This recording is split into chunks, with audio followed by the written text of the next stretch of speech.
ministère du Commerce et de l'Industrie connaît un essor sans précédent dans les annales de son histoire, en passant d'un simple prestataire de services à une entité publique dynamique, consciente de la nécessité d'accomplir convenablement sa mission en apportant une contribution significative au développement socio-économique du pays.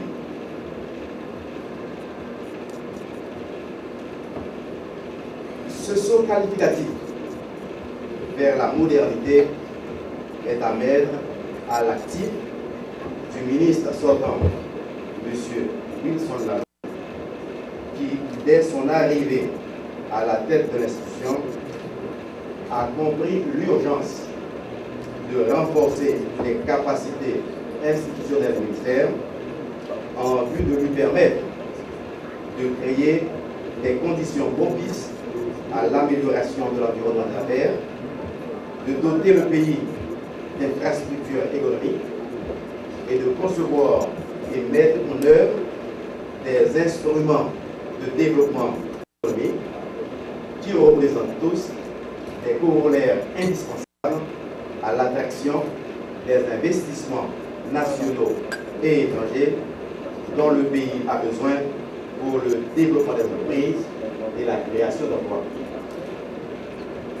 Les multiples actions engagées en ce sens, dans des conditions fort souvent difficiles d'ailleurs, car les moyens n'étaient pas toujours au rendez-vous, ont donné beaucoup plus de visibilité au ministère qui désormais est perçu, et c'est le cas, à mon humble avis, comme une entité publique dynamique capable d'accompagner efficacement les acteurs économiques dans leur marche inexorable vers le développement durable du pays.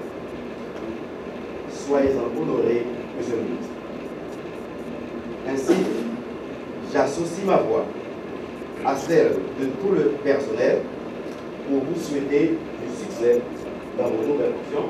Et comme je l'ai dit tantôt, je vous souhaite aussi fixation. Monsieur le ministre du Commerce et de l'Industrie, Mesdames, Messieurs, en dépit des énormes progrès réalisés, bien des chemins restent encore à parcourir pour que le ministère puisse se hisser à la hauteur de ses espérances. Comme vous le savez, le secteur commerce et industrie joue un rôle primordial dans le développement socio-économique. De par sa capacité à créer des bassins d'emploi indispensables à la création de richesses, à la génération de croissance économique, nécessaire à l'amélioration des conditions d'existence, l'évolution de ce secteur fait l'objet de constantes préoccupations et par conséquent mérite une attention particulière des autorités. C'est dans ce contexte que, parallèlement au départ du ministre Lalonde, nous prenons plaisir à accueillir le nouveau ministre du Commerce et de l'Industrie, M. Jules Hervédé, à qui nous souhaitons la plus cordiale bienvenue.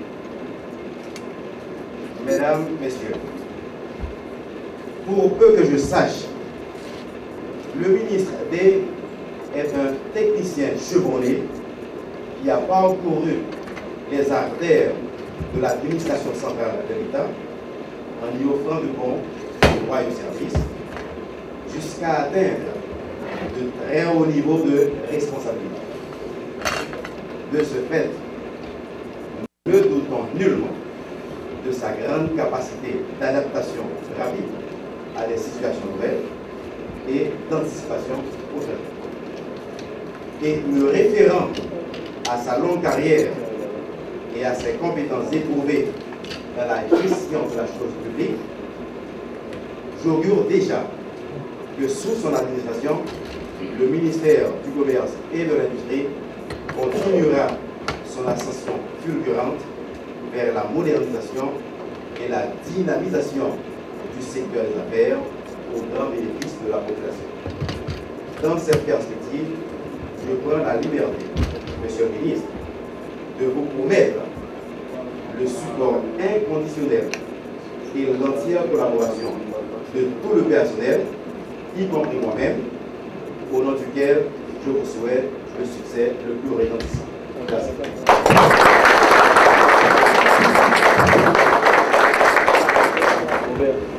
Vous savez que les moments de départ sont des moments toujours chargés d'émotions. Ce n'est pas toujours évident de trouver les bons mots, en général, à l'adresse des gens avec lesquels on a travaillé, on a prié ensemble, et avec lesquels de vraies sympathies, de vraies solidarités sont développées, sont installées. C'est mon cas aujourd'hui, de me retrouver ici, en face de cette assemblée, cette belle assemblée de représentants du ministère, mais de représentants du secteur privé, d'autres instances de l'État, pour tirer ma révérence à la suite du travail que j'ai eu à faire avec vous au niveau de ce ministère. Je vous dis mon émotion. Je vous dis aussi ma gratitude de vous avoir eu comme collaborateur, parce qu'en réalité, au moment où je suis arrivé au niveau de ce ministère, je ne savais pas quel était l'effectif du ministère, je ne connaissais pas les gens, parce que c'était éparpillé en des sites différents. Le plus beau du personnel se recevait au niveau du Champ de Mars sous une tente qui ne protégeait ni contre la pluie ni contre le soleil. Donc en fait, c'était un ministère complètement nouveau dont j'ai hérité au moment où je me suis installé en octobre 2011 à la tête de ce ministère. Aujourd'hui, je peux dire que globalement, le ministère retrouve une certaine sérénité pour travailler. Le personnel est beaucoup moins désabusé qu'il ne l'a été au moment où je suis arrivé. Et ce ministère a une vraie feuille de route avec des programmes déjà bien identifiés et certains déjà en fonctionnement. Donc je tiens à remercier tous et chacun des différents collaborateurs avec lesquels j'ai eu à travailler pour votre solidarité, pour votre générosité, votre disponibilité, mais aussi votre sens du devoir dans l'appui que vous m'avez accordé pendant ces 3 ans et quelques mois. Je tiens aussi à remercier le président de la République qui m'avait donné l'occasion de prouver qu'on peut faire de ce ministère un vrai ministère et qui assume bien ses responsabilités et qui l'aide à accomplir la mission qui s'était donnée, l'engagement qu'il avait pris auprès du peuple haïtien pour apporter le changement dans sa vie. J'ai lu hier matin un rapport de l'ONPES qui m'a classé le son, je l'ai dit tout à l'heure. Quand j'ai vu qu'on a plus de 2% de la population qui gagne plus de $300 par mois.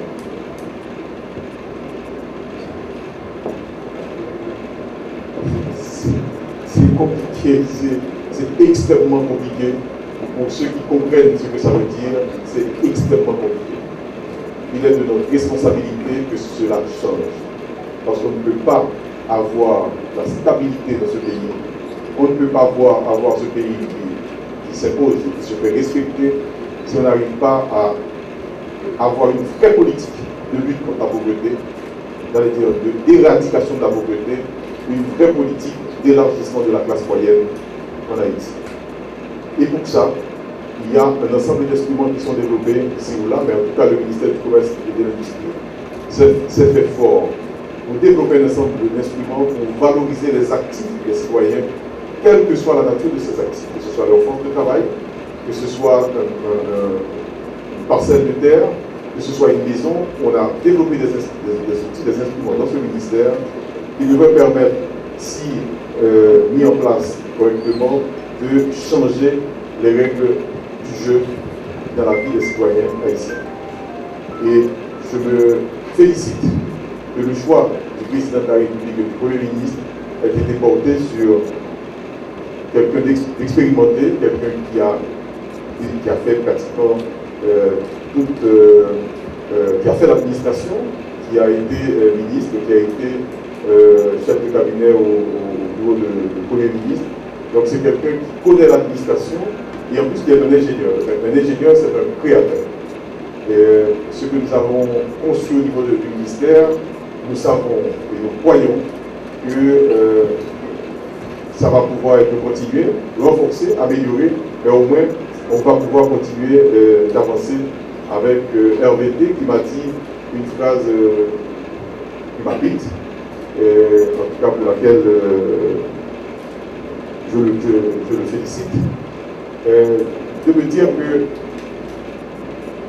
lui et moi, on est engagés dans cette affaire pour nous assurer que cette expérience conduite par le président de la République et dans laquelle lui et moi on s'est engagés dès le début, finisse en de beaux termes, non seulement pour lui-même, pour moi-même, pour le président de la République, mais pour que chaque Haïtien se sente fier d'appartenir à un pays qui aujourd'hui veut se relever des calamités. Et ça m'a touché. Et je sais qu'avec lui, on va travailler bien ensemble et on va pouvoir faire avancer les nombreux dossiers du ministère, mais les nombreux dossiers de l'administration, parce que même s'il vient d'arriver, moi je suis à l'installer, il a beaucoup d'expérience de l'administration et à nous deux, on devrait pouvoir, au niveau du ministère, mais au niveau du Conseil des ministres, faire valoir un ensemble de points de vue, un ensemble de propositions pour faire avancer le dossier de la modernisation de l'économie haïtienne et du progrès social et humain. Je vous ai dit tout à l'heure que la situation économique actuelle d'Haïti, font d'Haïti une voie facile pour toutes les aventures. Et il nous revient à nous aujourd'hui de faire mieux, de faire beaucoup plus. Et c'est avec ce sentiment que ce message est compris et partagé par RVD, le nouveau ministre qui prend la relève au niveau du ministère, que j'ai le plaisir de lui souhaiter la bienvenue dans ce ministère et de lui dire que le personnel qui est là, je ne vais pas dire que tout le monde est au fait de toutes les compétences pour vous aider à faire le travail. Vous allez avoir le temps de le vérifier par vous-même. Mais les rapports ont été préparés et vous êtes soumis. Vous allez pouvoir vous en approprier et définir votre feuille de route. Et moi, je serai prêt à vous accompagner toutes les fois que la sollicitation a été formulée. Je serai prêt à vous accompagner, croyez-le. On l'avait fait avant, dans d'autres circonstances, il n'y a pas de raison que ça continue. Donc, moi, je vous souhaite la bienvenue au niveau de ce ministère. Voilà. Donc, je vous passe le micro pour vous redonner les clés de ce ministère. Voilà.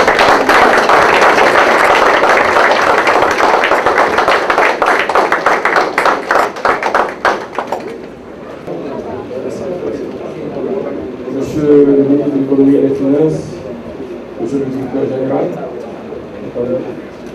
personnel du cadre du ministère du commerce et de l'industrie, honorable assistance, représentants de la presse parlée et télévisée. Je retiens les propos élogieux du directeur général et surtout le soutien que me garantit le ministre sortant, M. Lalo. Je suis ici non pas pour remplacer M. Lalo, mais pour continuer ce que M. Lalo a entamé et qui s'inscrit dans le cadre des engagements électoraux de M. le Président de la République, retenu et soutenu par le Premier ministre en acceptant le poste. Et nos énergies seront tournées vers l'accomplissement de cet engagement entamé par mon prédécesseur et brillamment conduit jusqu'à présent. Le ministère du Commerce et de l'Industrie se retrouve aujourd'hui à un carrefour où ces termes de référence sur la conduite de mon prédécesseur peuvent être considérés redéfinis Aujourd'hui, je ne sais si c'est la conscience de tous ceux qui constituent le personnel de ce ministère, nous avons une très lourde responsabilité qui demeure la mise en place de structures entrepreneuriales, de structures industrielles, de structures commerciales, et avec la volonté manifeste que ces démarches et que ces activités garantissent la génération de revenus, qui est la condition essentielle du recul de la pauvreté. Ce ministère a une vocation quasi transversale. Elle se retrouve en obligation d'être accompagnée par d'autres ministères qui, ensemble, devront nous permettre d'atteindre les objectifs que nous sommes fixés. Nous nous appuyons sur le collègue des travaux publics. Aujourd'hui, nous comptons nous appuyer fortement sur le collègue de l'agriculture afin de valoriser ce que nous avons de potentiel, de formaliser, permettre que, à travers ces secteurs, l'objectif final qui est le bien-être collectif soit garanti. Je n'ai pas la magie du verbe, je ne m'engagerai pas de grand discours, je veux simplement demander à chacun de vous qui constitue ce personnel de me considérer comme un ministre de mission. Je suis là pour accomplir ce qui est attendu dans le cadre de ce mandat qui a été donné par le président de la République, qui m'honore pour la seconde fois de faire partie de son équipe gouvernementale. Et ces promesses électoraux sont reprises par le Premier ministre et les deux entités, ces deux entités de décision se reposent sur notre action afin de garantir leurs engagements. À chacun d'entre vous, j'attends et je ne suis pas en droit de formuler de réserve si je tiens compte des propos tenus par mon prédécesseur de votre volonté manifeste à accompagner un quelconque titulaire de quelques horizons puissent-ils venir une fois qu'il se retrouve à la tête de cette prestigieuse institution pour l'aider à réaliser les termes de référence de cette institution à laquelle vous appartenez certains depuis longtemps. Monsieur le secrétaire général. Je vous remercie de l'accueil que vous faites. Ma porte sera toujours ouverte. Déjà, ce n'est pas une figure. Physiquement, je travaille avec la porte de mon bureau ouverte. Donc, vous n'aurez même pas frappé ni pénétrer, seulement vous garder. Merci.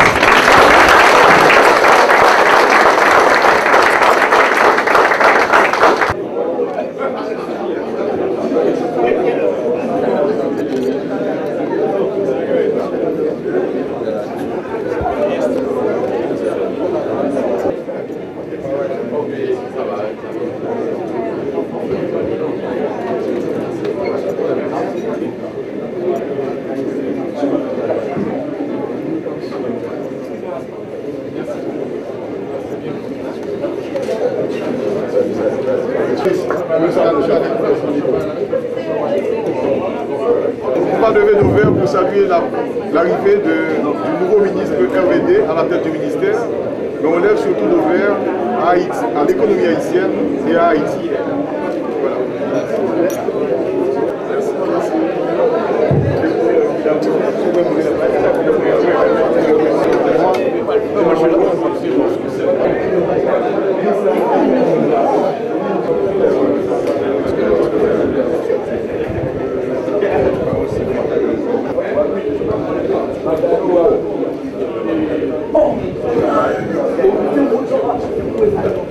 J'aimerais souligner le propos de circonstance. Au ministre, expression volonté politique et le ministre exécutif là et l'eau parce que il jugeait que en mesure d'aider l'accompli promesse électorale et promesse que généralement le Premier ministre reprend dans responsabilité qu'elle a assumée. Donc l'arrivée du ministre a une obligation aider que le gouvernement qui est là accomplit promesse qui fait population. Donc on prend la de responsabilité. Et toujours cultiver le propos, à savoir que le ministre fait plutôt ministre de mission, au lieu d'être ministre de mission. Parce qu'on toujours dans l'oreille pour accomplir. Derrière son geste de civilité, de rentrer par le monde, ça qu'arrivé que c'est lui qui déplace une bonne auto, mais quand on a trop de monde pour déplacer, il faut toujours mieux que ça vous déplacer. Donc en plus, il faut capable de mettre chaque monde un sentiment de confiance pour aller vers lui, pour le connaître, pour à disposition, parce que même qui sont dans une famille à conception religieuse, on toujours dit que le chef doit être le premier serviteur. Quelles seront les grandes lignes de votre travail? Et ce ne sont pas les grandes lignes de mon travail, j'ai dit que j'écoute ce que je pense être utile à un bilan favorable du président de la République qui a fait des promesses à la population, qui lui a donné un suffrage et qui l'a porté au pouvoir. Donc la ligne que je conduis, c'est la ligne qui doit permettre que cette promesse soit réalisée. Et c'est avec ce sentiment que j'aborde cette responsabilité. Et le mot n'est pas choisi par hasard, c'est un mot auquel je donne toute son importance. C'est une responsabilité. L'administration Martelly a pris comme cheval de bataille des investissements arrivés au ministère du Commerce. Comment vous allez aborder ce point? Bon, les investissements, c'est un mot très large.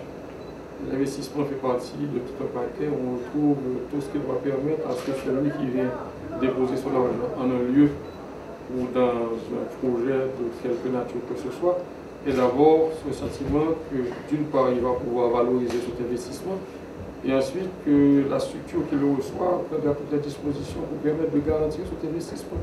Donc c'est l'affaire de tout le monde. C'est l'affaire du ministère du Commerce, c'est l'affaire des travaux publics pour l'énergie, c'est l'affaire de la sécurité publique pour un cadre favorable, c'est l'affaire du gouvernement. Le ministère du Commerce n'est qu'un instrument de concrétisation de cette volonté d'investissement. Et l'investissement, c'est une volonté qui doit être accompagnée par tous mes collègues qui se retrouvent dans cette gestion gouvernementale.